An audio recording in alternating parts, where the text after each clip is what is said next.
Catholic Georgetown University in Washington, D.C., engaging in some very questionably Christian and uncapital behavior when it comes to free speech. Next on Campus Roundup.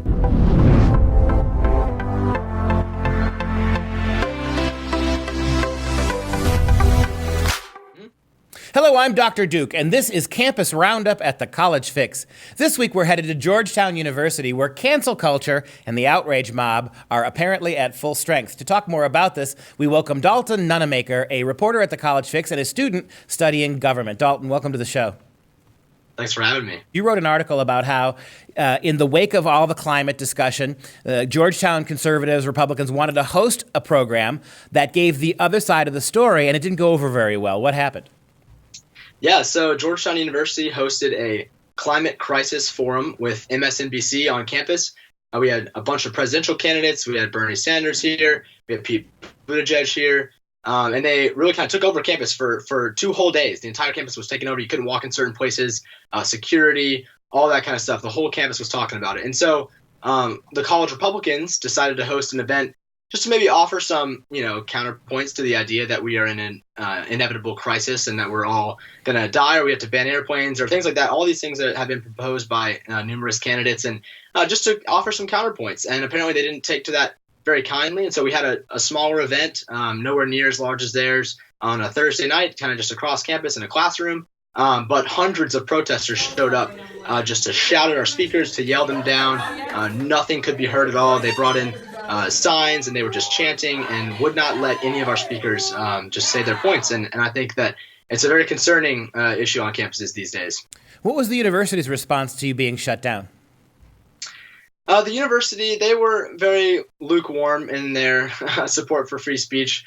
So they issued a statement to all students that they sent to our emails that just said, we support free speech and everyone should be civil in their interactions. And it was a way that they sort of could pay lip service to the free speech values that they say they uphold.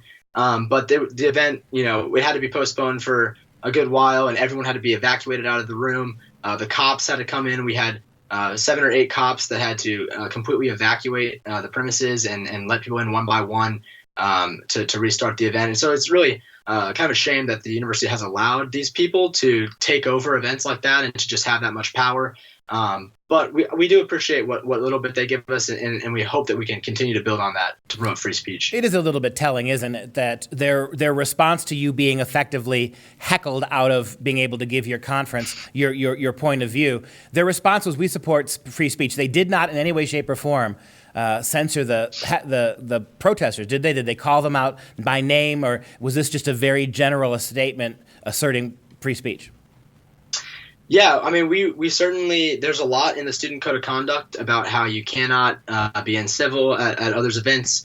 You can't disrupt events. You can't shut down events like that. None of that, none of the tactics that the other side used were available in the student code of conduct and were allowed to be had, but the university did nothing about it. In clear violations, there was tons of camera, tons of video of this event, and there were numerous violations, 42 requests from police officers to leave the room and to stop the chance they were doing to stop screaming and disrupting our event. But none of them were heeded and no action was taken. So even though they violated the student code of conduct numerous times, nothing was done about it. The institution is not going to support the cops in allowing you to speak freely if it means removing those protesters. And what you got from them was a very tepid response. This is a Catholic university, Georgetown, and one of the most prominent Catholic universities in the country. Does Catholic theology or Catholic calls for tolerance or understanding, does that work at all on your behalf on this campus, or is that something more or less reserved for left-wing protesters? Yeah, I would say there's definitely a greater grace given to left-wing protesters. I think if we tried to pull anything that they got away with last week, we would be promptly shut down and told, rightly so, that we were in violation of the code of conduct, of their free speech policies, none of which happened to the other side. So I think they definitely are aware that their campus is dominated by, from the institution on down to certainly the students, by leftists that can get away with a little bit more than anyone on the right would be able to get away with. As a reporter, I want to ask you kind of a delicate question. In your opinion, what you've seen, the way you've investigated, you've written these stories, you've watched the behavior, you've heard the missives from the institution, is this, would you say, a reluctance to get involved on the part of the school, or is this more of a quiet sympathy with left-wing perspectives, would you argue? I would say it's somewhere in the middle. I don't think they love that that's the way things have become. I think there are a lot of people that are, tucked away in the institution that do really care about free speech and really still do value that. They just know that they don't have much leeway, and the way that the campus structure is run today, the students have just taken all the power. There's no authority on campus for anyone else. Anyone that is wise, maybe has a better understanding of how these things work, and so it's just mob politics. And I think that leads to definitely what we saw it in my other article as well, just about how mob politics just rules the campus and the students are in total control. And that's not a very safe environment for free speech, because they don't tolerate the other side very well. Not only are they unwilling to listen to reasoned educational discourse, you have a different opinion, but you had really important speakers, highly credentialed speakers who were going to give the other side. Couldn't tolerate that. The other thing they can't do is take a joke. They can't laugh. Recently on Georgetown campus, you wrote an article about thoughtless jokes draw the outrage mob down onto Georgetown students. What happened in this story? Yeah, so we had at our event, it's actually connecting two stories, but the most recent one was at our event. We had a group chat that was completely unaffiliated with the college Republicans or any actual group on campus. It's just kind of a collection of students that would say that are centered to right-leaning. They just talk about things going on campus and hang out together. And in this group chat, people were sending videos of the protesters. It was, mania. And someone commented jokingly, can we call ICE on them, on the protesters, law enforcement, just because they were causing a ruckus or whatever. It was trying to be funny. And then someone said, oh, no, the ice is melting because of climate change. We can't call them. It just clearly messing around in a group chat, not directed at anyone at all. And in response, someone apparently saw the group chat that was involved in the protest group and just immediately took it completely out of context, said that the student in question was calling for violence on the protesters and was racist, was xenophobic, was bigoted, all these different things. And so multiple organizations from our student association on down issued a letter condemning him as his racist, white supremacist, violent rhetoric, just for jokingly saying that we should call law enforcement on the crazy protesters. So a joke gets a formal admonition from various parts of your institution, but forcibly shutting down free speech and not listening to direct orders from police officers, well, that's just treated kind of with a yawn. It's odd, isn't it? How's the kid doing that wrote the post? How's he managing this kind of negative publicity?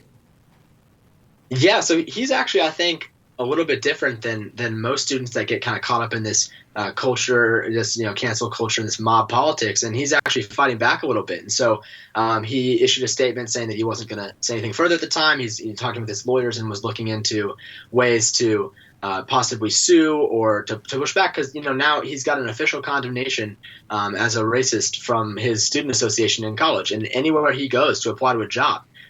For texting a joke in a group chat, they're going to find that. And it's going to be hard for him to get hired. It's going to be difficult for him to build relationships and a business network and anything like that. So they definitely will stop at nothing to keep you isolated and unemployed. And again, Georgetown University has the power to overrule that student government association. They can remove this if they felt motivated to do so. And as of right now, they're not motivated to do so, which is why he's smart, I think, to be talking to a lawyer. Tell me about the second story. Yeah, so that was this summer. There was a student in a freshman group chat before school even started, hadn't even got to campus yet. And some students were, again, making jokes, just jokes in a group chat about how there were rats on campus. There's the famous kind of Georgetown rats that are very popular around here, and they kind of run the place. And so the student joked that, they must be community scholars, which is a program that we have here that doesn't pay tuition, because the students were joking about how the rats don't pay tuition and it's not fair.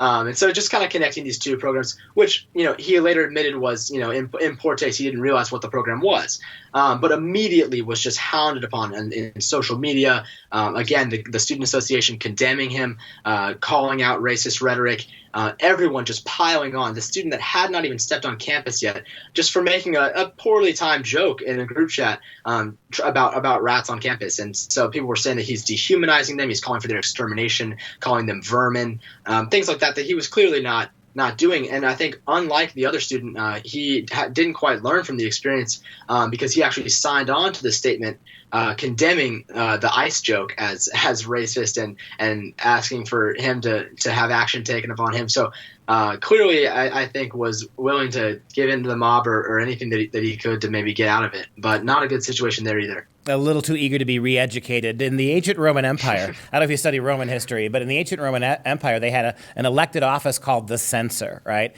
And it was the job of the censors to go about doing exactly this. Censoring performance, censoring art, censoring graffiti, censoring conversations that run afoul of the authorities. It seems to me that this student government association of yours is less about government and more about censorship. They seem right there anytime the slightest nod toward offending a progressive takes place, but they're not terribly worried again when anybody who's not part of the progressive clique is being attacked. Yeah, exactly. And I think it's really concerning kind of to connect the two stories. There's, censoring jokes is very concerning, obviously. And that's it's kind of a litmus test of where free speech is standing is how jokes are allowed to be mentioned. But the bigger issue is, you have policy decisions and policy issues. And we hosted these speakers, some of which were on the International Panel on Climate Change. We had experts that have studied this stuff their entire lives.